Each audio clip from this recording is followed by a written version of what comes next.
So mga tol, matapos pong matalo si Mario Barrios kay Ryan Garcia nito lang February 21 at maagaw sa kanya ang WBC welterweight ni Garcia, nag-announce na po si Mario Barrios na aakyat na umano siya ng 154 pounds or super welterweight division.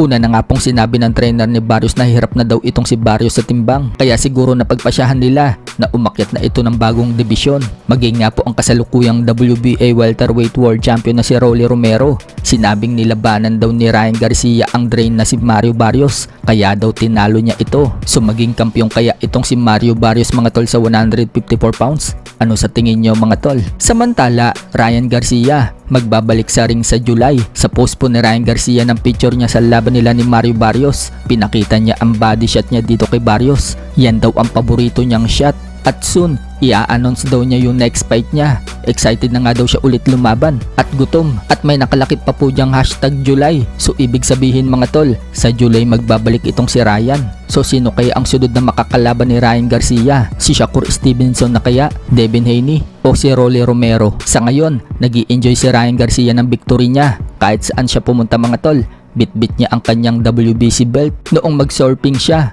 dala-dala pa niya ang belt sa dagat. Sa ibang banda naman mga tol, Jaron Ennis nagbigay ng prediction sa laban ng Manny Pacquiao vs Floyd Mayweather Jr. rematch na magaganap na sa September 19 ngayong taon na ito. Para kay Jaron Ennis, mukhang hindi na kailangan ng judges sa laban ng Mayweather vs Manny Pacquiao 2. Sinabi po kasi ni Ennis mga tol na posible daw na manakaut ni Mayweather si Manny Pacquiao. Ang dahilan ni Ennis, matanda na daw ngayon si Mayweather, hindi na daw ito masyadong gumagalaw, kaya magiging more action pack daw ang laban ng yan. Kung sa unang laban, panay takbo itong si Mayweather, pero ngayon, magiging matalas daw itong si Mayweather at papasukin daw nito si Pacquiao. Kaya panoorin daw, hindi daw siya nagsisinungaling. Yan daw yung nakikita niya. Sa iba pang balita mga tol, wala nga pong kawala itong si Emmanuel Navarrete kay Charlie Suarez. Matapos po kasi manalo ni Emmanuel Navarrete kay Eduardo Nuñez via technical knockout sa round 11, nag-utos na ang WBO na kailangan depensahan ni Navarrete ang titulo niya kay Charlie Suarez. Bibigyan sila ng 30 days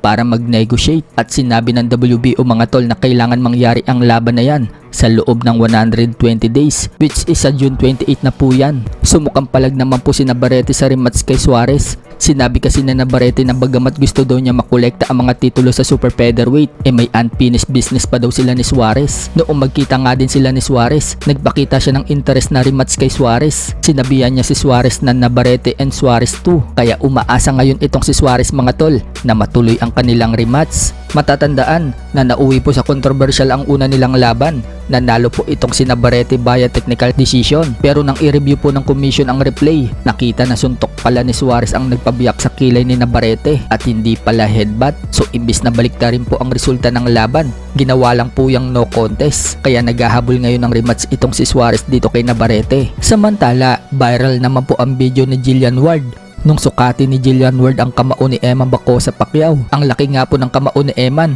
dahil dakot na ito ang muka ni Jillian. Halos kasing laki din po ng muka ni Jillian Ward ang kamao ni Eman. Humakot po yan ng 15 million views.